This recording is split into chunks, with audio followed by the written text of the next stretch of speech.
Today, we're diving into a really beautiful and kind of heartbreaking story from the Nobel laureate Rabindranath Tagore. It's called Atithi, which translates to the guest. And really, it gets right to the heart of one of life's biggest dilemmas, that pull between a safe, loving home and the irresistible call of the open road. So let me ask you this. What if that feeling of comfort, of belonging, actually felt more like a cage? And what if real freedom meant you could never, ever truly stay in one place? For the hero of our story, this isn't just some deep philosophical question. It's his entire life. All right, so let's meet the boy at the heart of this story. His name is Tarapada, and he is the living, breathing embodiment of this conflict. So who is this kid Tarapada? Well, he's 15, and he's got a spirit that just can't be tied down. But he's not some angry rebel, not at all. He's actually super charming, incredibly talented, and always willing to help. He picks up skills wherever he goes, singing, playing the flute, even gymnastics, but he never ever stays. The story says he's deeply wary of ties, driven by this uncontainable desire for freedom. For him, you see, the whole world is his family, and settling in one home feels like a betrayal of that huge, beautiful connection. So this wandering life of his is about to hit a major crossroads. He decides to hitch a ride on a boat that belongs to a rich landlord, a zamindar, named Motilal Babu. All Tarapada wants is a lift to the next town. He's hoping to join a traveling theater group. But this one little boat ride, it's going to change everything. Because the zamindar's family, they're just completely captivated by this boy. And they start to offer him the one thing he has spent his entire life running away from: the stability, the affection of a real home. And what's fascinating is that each person in the family reacts to him in a totally different way. You've got Motilal, the father. He's blown away by the kid and basically sees the son he never had. His wife, Annapurna, feels this instant, powerful motherly love for him. But then there's their daughter, Chadushashi. She's used to being the center of their universe, and suddenly she's just consumed by jealousy.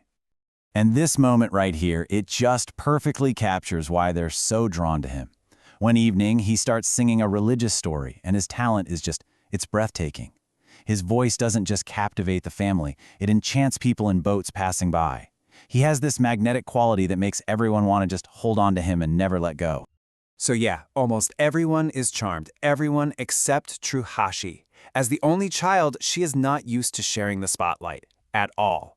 And she doesn't see Tarapada as a new brother, she sees him as a rival for her parents' love.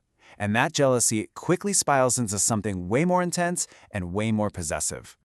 And for Tarapada, all this affection, all this possessiveness, it starts to feel less like a warm hug and more like ropes being tied around him. The more the family tries to pull him in, the stronger his instinct to run gets. And this is where the tension just boils over.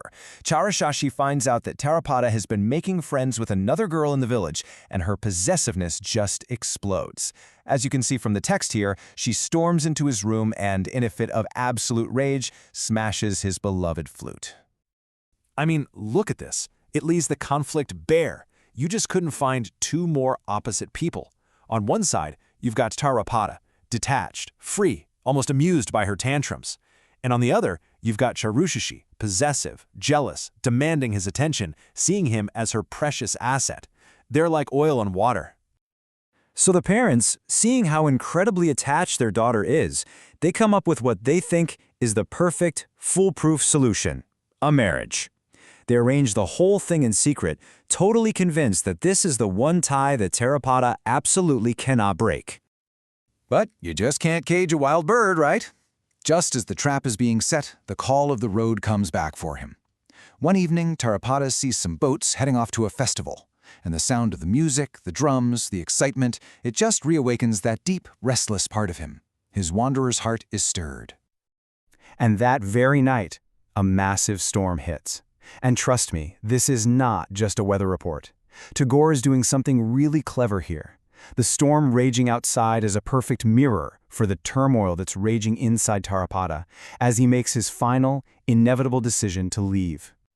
And just like that, on the very morning his own family was supposed to arrive for the wedding, Tarapada disappears. He slips away before love and duty can bind him for good, returning once again to his one true mother, the earth. So, the story itself is over, but the real conversation, the big questions it raises, that's just beginning.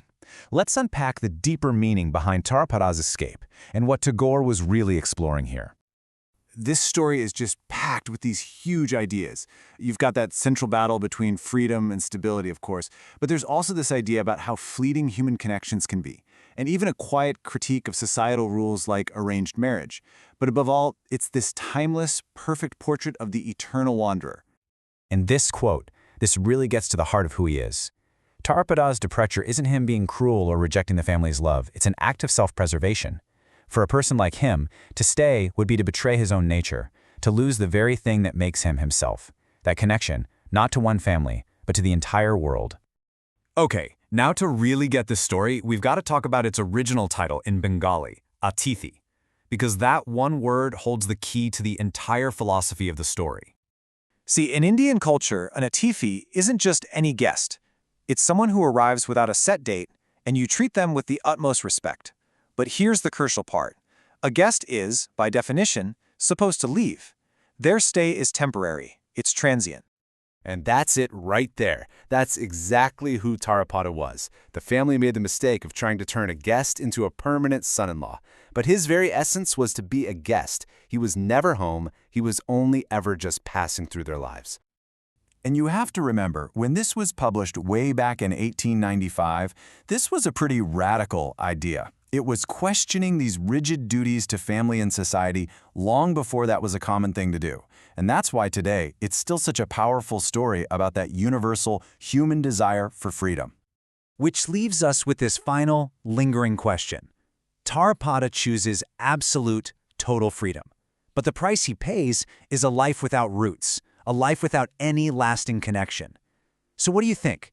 Is that kind of ultimate freedom worth the price of never, ever truly belonging?